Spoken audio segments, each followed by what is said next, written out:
Hi everyone. We're going to continue today our discussion about the two Moses. The last video I did about Maimonides, there was much more to it that I didn't get to. Since Maimonides took the books of Moses and interpreted them, we need to know what Maimonides interpreted about each particular item in the law. Now, I'm not going to go through all the items in the law, the Jewish law, but one that I'm going to go through is circumcision. How did Maimonides interpret circumcision? And we're going to talk about that today, okay? And see what his views were and what he instructed the Jewish community. The Guide for the Perplexed, which is a book that Maimonides wrote, proposes that two important purposes of circumcision are to temper sexual desire and to join in an affirmation of faith and a covenant of Abraham. So we see right here that it's a twofold interpretation, circumcision. One is to curb the appetite of man's sexual desire. Because, you know, in that foreskin is so many different sensors of sensitivity and all the eroticism that a man feels is in that foreskin. So as we're going to see, that's one of the reasons that foreskin was removed, to curb the tendency in the man to seek after sex. Okay? To curb the tendency, to make it easier to resist the urges of sex. All right? It says, as regards circumcision, I think that one of its objects is to limit sexual intercourse and to weaken the organ of generation as far as possible, and thus cause man to become moderate. There it is right there. Don't believe the government agencies and the medical industries that tell you that removing the foreskin on your penis is beneficial for you. It's robbing you. It's robbing your manhood. Okay? It's taking it away so that you can be more observant to the law. It's like a woman getting a hysterectomy just so she doesn't get excited anymore. She loses her estrogen and she won't have any sexual desires, pulling her to have sexual intercourse. It's like getting castrated in a certain way. Some people believe that circumcision is to remove a defect in man's formation. But everyone can easily reply, how can products of nature be deficient? How could God create us perfectly in his own image, and then man come along and make an alteration on that design of our Creator? Isn't that a violation? But everyone can easily reply, how can products of nature be deficient so as to require external completion easily, as the use of the foreskin to that organ is evident? So how can we make the completion? In other words, how are we men who were created by God going to correct something that God made and make it more complete? That's absurd.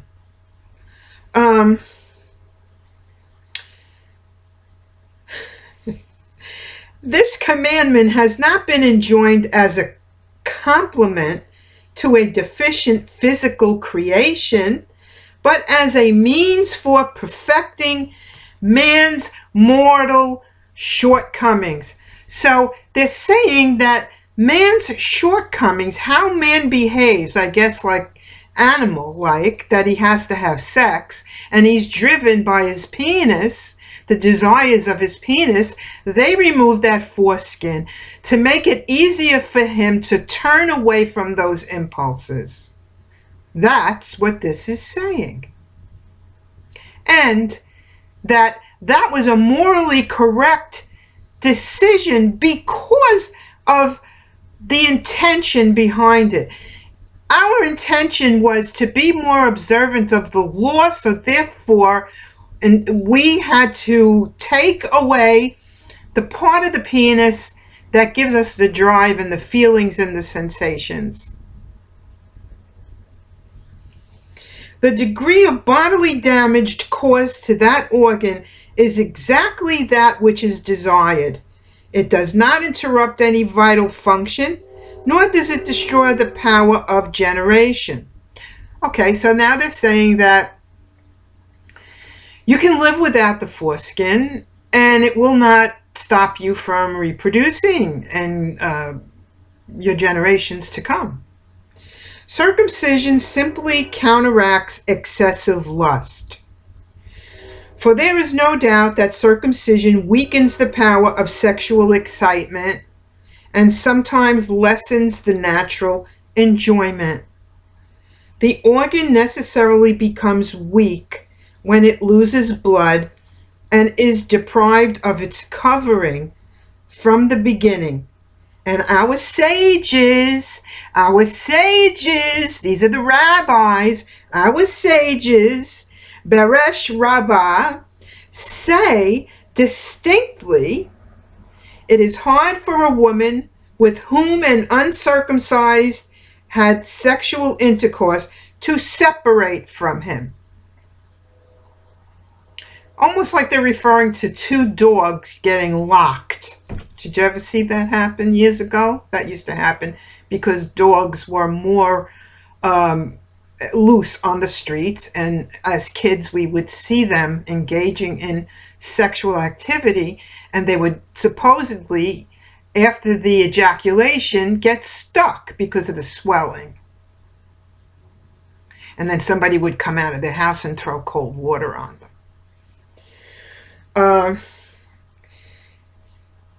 Tempering lust is, as I believe, now this is Maimonides talking, the best reason for the commandment concerning circumcision. And who was the first to perform this commandment? Abraham, our father, of whom it is well known how he feared sin. It is described by our sages in reference to the words, "Behold, now I know that thou art a fair woman to look upon." So a man can't look upon a fair woman without jumping her bones. I mean, he's got no control. He's got no mind. He's got no sense of morality. Is he an animal? I don't think men are animals. Even in this day and age, there's rape, even with men who have been circumcised. So it doesn't make any sense to me. There is, however, another important object in this commandment. It gives to all members of the same faith, for example, to all believers, in the unity of God, a common bodily sign. Now, when Jesus said the Jews need a sign, what do we all think as Gentiles? We think they need a shooting star to go across the sky, or they need a star to come up on a certain date and time in history, or they need a couple of blood moons, or they need a bit of this and a little bit of that, and an earthquake and a volcano or whatever, or the river to turn red. No, they're not talking about that sign. You know what kind of signs they're talking about? The secret society signs. They are all about signs. This book has almost every sign in the Jewish history of secret societies, signs and symbols of magic and mystery. Signs and Symbols source book from A to Z, a compendium of over 1,000 designs. This book is filled with the Jewish symbology and secret society symbols, people, and ritualism. Ritualism is a religious thing that you do to show your allegiance, your love, or your faith. God made you perfect. He doesn't expect you to mutilate your skin and take the joy and the pleasure out of your sexual organs. Why did he put it there in the first place?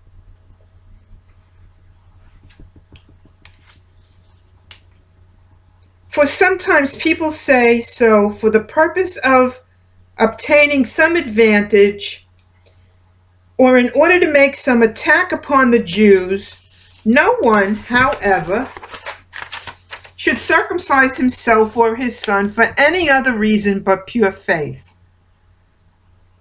So it's a sign of pure faith. It's not for any other purpose. So you're not to do it for cleanliness purposes. You're not to do it for this purpose or for that purpose, but you do it as a sign of love, that you're going to surrender this erotic flesh that surrounds and protects your penis, and you will sacrifice for the rest of your life feelings that the Father gave you for pleasure, to show him that you love him.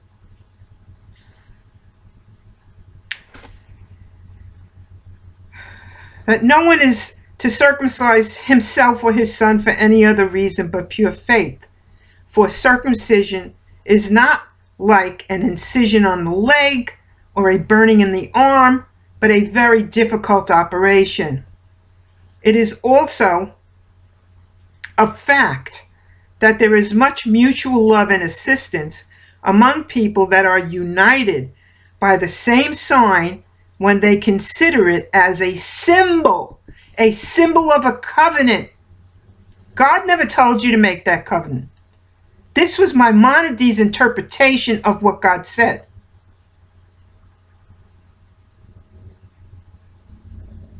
Are you getting that?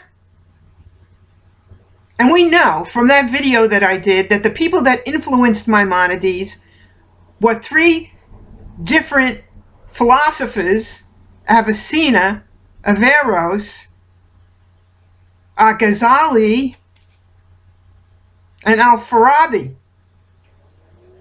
And they were all Persian Muslim philosophers. God's children do not mutilate themselves. Do you understand that? No matter what faith you are not to mutilate yourself.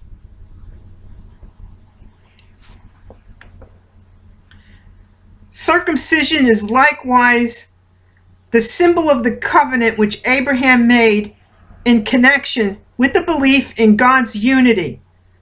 So also everyone that is circumcised enters the covenant of Abraham to believe in the unity of God in accordance with the words of the law, to be a God unto thee and to thy seed after thee, in Genesis 7. This purpose of the circumcision is as important as the first, and perhaps more important. Well, more important to you, Maimonides. But that sends a message that God didn't make you perfect in the first place, and that you had to rip your skin off as a symbol and a token of unity and love and a sacrifice. Well, let me tell you something. That foreskin is important to keep the penis lubricated and protected, and when aroused, and when it meets the woman, it has lubrication in it, not only from him, but from her, from excitement. And there's a very, very easy entry.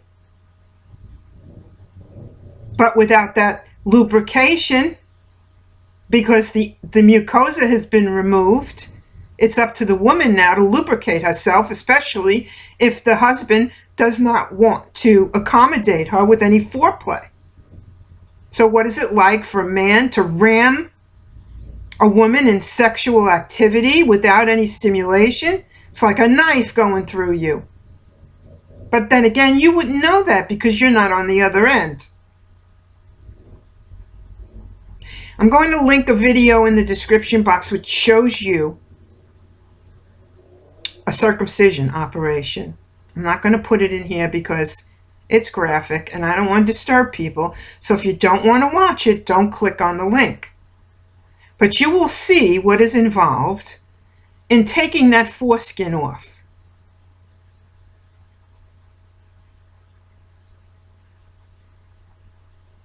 And what you're sacrificing. And how you're depriving your spouse. I'll be back with more on Maimonides' interpretation of the law. Shalom.